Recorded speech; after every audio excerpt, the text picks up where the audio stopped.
আসসালামু আলাইকুম ওরহমতুল্লাহি ওবরাকাতু। ওয়েলকাম করছি ব্যাক টু ইননেটের নতুন এপিসোডে। সাথে আছি আমি মনির হাসান। আমি মোহাম্মদ আরিফুর রহমান। আসসালামু আলাইকুম রহমতুল্লাহ। ধন্যবাদ জানাচ্ছি আমাদের সকল শ্রোতামণ্ডলীকে যারা নিয়মিত আমাদের এই আলোচনা শুনছেন এবং আমাদেরকে বিভিন্নভাবে আপনাদের মূল্যবান মতামত দিয়ে উৎসাহিত করছেন। এবং আজকে যারা আমাদের এই আলোচনা নতুন শুনছেন তাদেরকে অনুরোধ করব আমাদের পূর্বের আলোচনাগুলো শুনে তারপর যদি আপনারা পরবর্তী আলোচনা আমাদের এই আজকের আলোচনা শুনেন তাহলে আপনাদের বুঝতে অনেক সহজ হবে।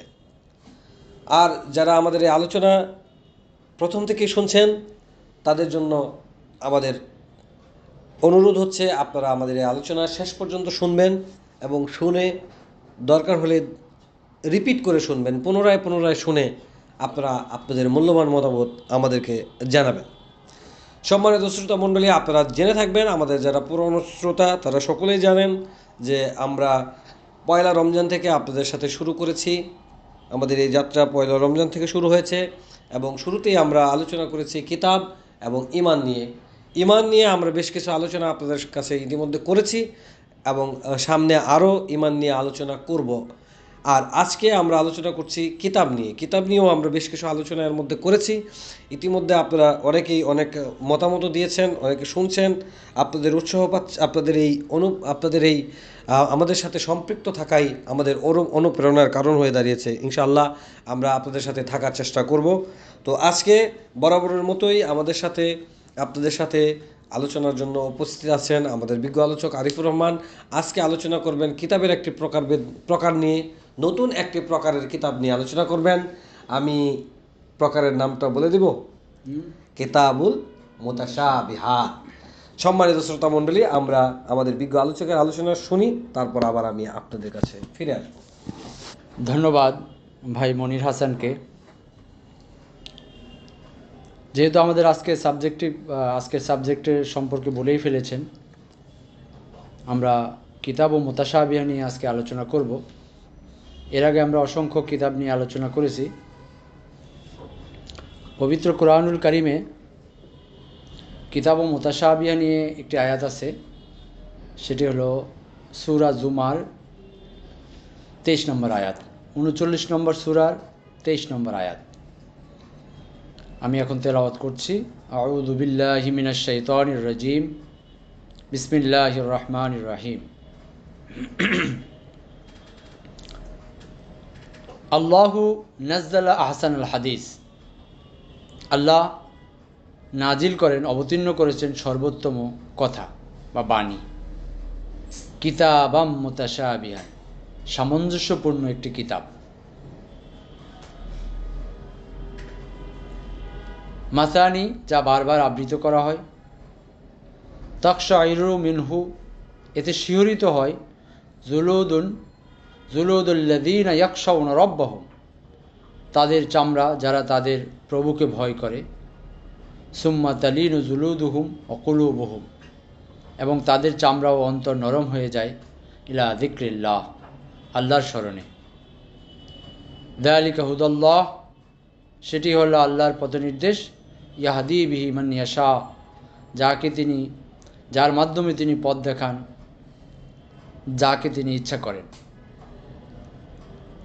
ওমান ইউদিল্লাহু, আর আল্লাহ যাকে পথভ্রষ্ট করেন, ফামা লাহু মিন হাদ, তাকে পথ দেখাবার কেউ নাই। তো আমাদের আজকের আলোচনা হলো কিতাব ও মুতাশাবিহা, সামঞ্জস্যপূর্ণ কিতাব। এই কিতাব ও মুতাশাবিহা শব্দটা কুরআনুল কারীমের বেশ কয়েকটি জায়গায় উল্লিখিত হয়েছে। তার মধ্যে সূরা বাকারার 25 নম্বর আয়াত, 25 নম্বর আয়াতে উল্লেখ আছে যে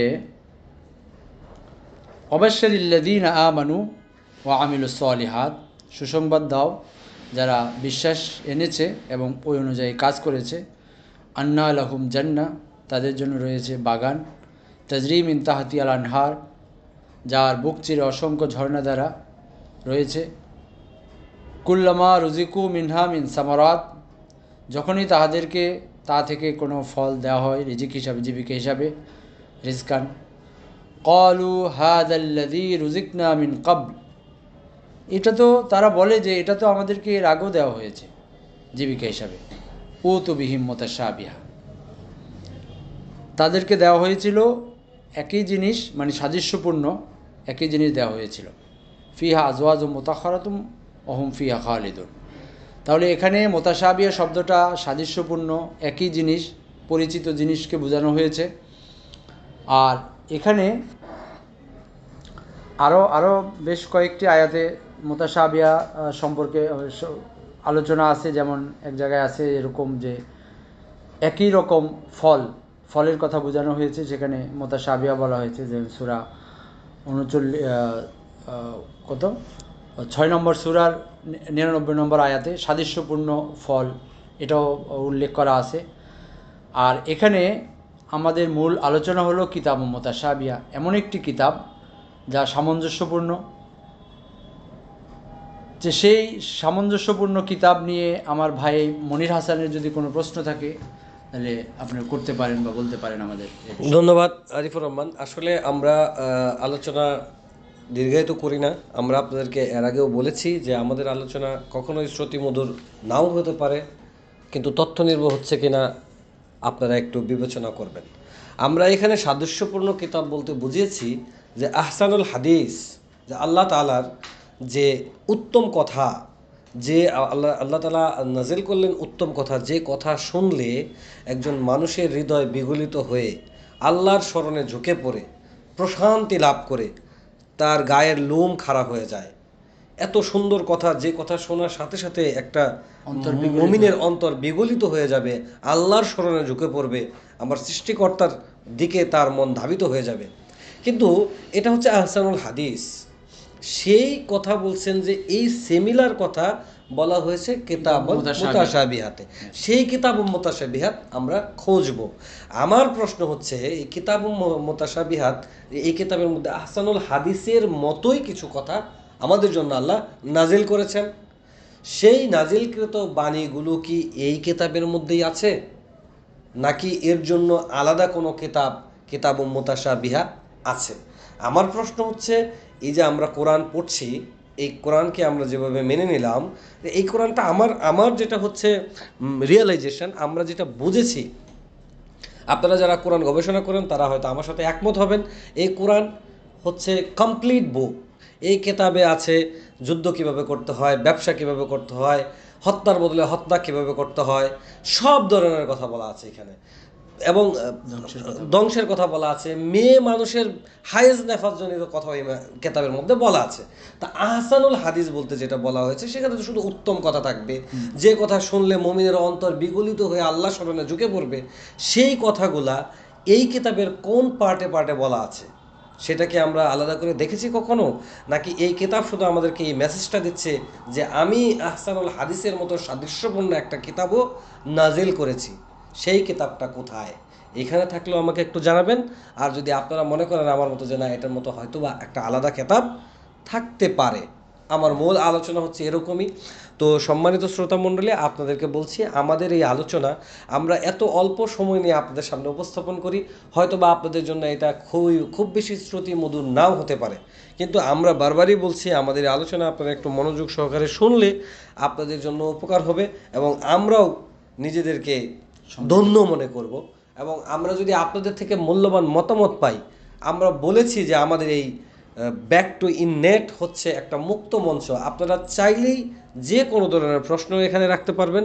কোনো প্রশ্ন থাকলে আপনাদেরকে, কোনো উত্তর থাকলে আমাদেরকে উত্তর দিতে পারবেন। আমরা যদি কোথাও ভুল করি সেটা সংশোধন করে দেওয়ার জন্য আপনাদেরকে বিনীতভাবে অনুরোধ করে আজকের মতো এই আলোচনা এখানে শেষ করছি। আসসালামু আলাইকুম ওয়া রাহমাতুল্লাহি ওয়া বারাকাতুহু।